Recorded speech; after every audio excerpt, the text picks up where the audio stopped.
प्रदेश के मुख्य सचिव दुर्गा शंकर मिश्र आगरा पहुंचे, जहां उन्हें सर्किट हाउस में गार्ड ऑफ ऑनर दिया गया।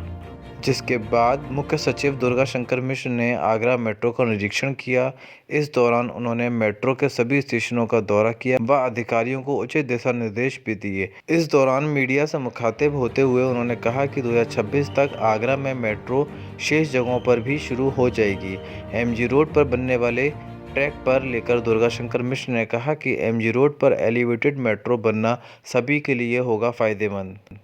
वहीं मेट्रो में सफर के दौरान मुख्य सचिव दुर्गा शंकर मिश्र ने अधिकारियों से ली अगले मेट्रो कॉरिडोर बनने की जानकारी। इस दौरान उन्होंने सभी मेट्रो स्टेशन पर यात्री सुविधाओं और सुरक्षा का जायजा भी लिया। इस दौरान डीएम आगरा भानुचंद गोस्वामी, अपर पुलिस आयुक्त केशव चौधरी, सीडीओ प्रतिभा सिंह और एमडी यूपी एमआरसी सहित आला अधिकारी भी मौजूद रहे। आगरा के लिए कितना बड़ा एक खुशी की बात है कि आगरा हमारे देश का 21वां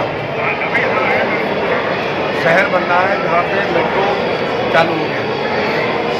इसको पिछले 6 तारीख को माननीय प्रधानमंत्री जी ने इसका उद्घाटन किया और यहाँ पर हमारे माननीय मुख्यमंत्री जी उपस्थित थे, तमाम सारे अलग मीटिंग करते और जिनके सामने आगरा शहर को ये बहुत बड़ा सौगात माननीय प्रधानमंत्री जी द्वारा दिया। इसका शुभारंभ भी अगर आपको ख्याल होगा उसमें मैं भारत सरकार का आवासन शहरी कार्य मंत्रालय का सचिव हुआ करता था। दिसंबर 2020 में माननीय प्रधानमंत्री जी के द्वारा ही इसका जो शिलान्यास भी किया गया। आगरा में कुल लगभग 30 किलोमीटर की 2 लाइन, एक लाइन ताज से लेकर के सिकंदरा तक और दूसरी लाइन आगरा कैंट से लेकर के कालिंदी तक, ये 2 लाइन बनाई जानी है और 2 लाइन मैं समझता हूँ कि 2026 के जून 2026 तक पूरी हो जाएगी। तब आपको आगरा के किसी इलाके से किसी इलाके तक आप मेट्रो से ट्रैवल करेंगे। आपको मालूम है कि मेट्रो एक पंक्चुअल सर्विस होती है कि जो टाइम दिया है कि जिस समय आपको जहाँ से जाना वहाँ जा सकते हैं। बहुत ही आरामदेह सर्विस होती है। ये ग्रीन इसको ट्रेवल कहते हैं क्योंकि इसमें सबसे कम कार्बन का उत्सर्जन होता है और लोगों के लिए एक बहुत बड़ी सुविधा इसको मिलती है। मेरी जो बात हो रही थी यहाँ के डी साहब से कि जो हमारे 6 स्टेशन खुले हैं वो 6 स्टेशनों को आसपास के इलाके से कैसे जोड़ दिया जाए। जिलाधिकारी महोदय से मैंने निवेदन किया है कि जो यहाँ की सिटी बस सर्विस है तो सिटी बस सर्विस साथ ऐसे जोड़ दिया कि लोग अपने घरों से अपने घर के पास से सीधे मेट्रो स्टेशन आए या मेट्रो स्टेशन के पास में यही सुविधाएँ जैसे कि कॉलेज है, रेलवे स्टेशन है, अस्पताल है या कोई भी पब्लिक सुविधा है वहाँ पे सीधे किसी भी प्रकार की प्रतिबाधा को सीधे पहुँचे। जो पूरा हमारा प्रोजेक्ट है वो लगभग 8,600 करोड़ का प्रोजेक्ट है, जिसका करीब 2,000 करोड़ के आसपास का प्रोजेक्ट अभी पूरा हो गया।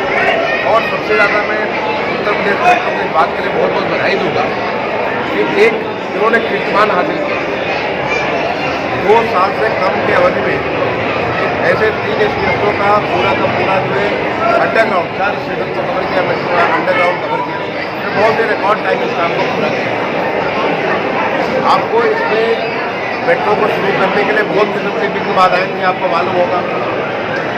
जैसे TTZ यहाँ पे माननीय सर्वोच्च न्यायालय की निगरानी में कोई भी काम होने के लिए बहुत सारी दिक्कतें थी, तो पहले तो उनके पास जाकर के उनका आदेश दिया गया।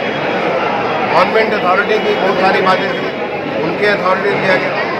या हमारे इसका जो इन्वायरमेंटल क्लियरेंस है तो हर प्रकार की जो आवश्यकता है वो सारी आवश्यकताओं की पूर्ति करते हुए और अब इस प्रकार की कोई भी बेन बाधा नहीं है। मैं सोचता हूँ कि अब पूरी बहुत तेज़ी के साथ ये काम पूरा होगा और जिस रफ्तार के साथ अभी तक ये 6 किलोमीटर का जो काम पूरा हुआ है और मुझे बताया गया कि आगरा वासियों में या आगरा के जो पूरी सारण में बहुत ही पॉपुलर स्टेशन इतने सुंदर बने हुए हैं। यहाँ पे आपको हमारा जो मेट्रो स्टेशन है वहाँ से सीधे ताज को भी आप सस्ते में दे सकते हैं या स्टेशन से आप ताज में सस्ते ले सकते हैं। तो ये जो इस प्रकार की सुविधा उससे इसकी पॉपुलरिटी बढ़ी है और मैं समझता हूँ कि जो अगले 1 साल के भीतर जब ये हमारी पहली लाइन का RGS कॉलेज तक पहुँचेगा तो मेजर बड़े सारे स्टेशन को उसको पकड़ लेगा। इसमें और भी ज़्यादा राइडें भी बनेंगी।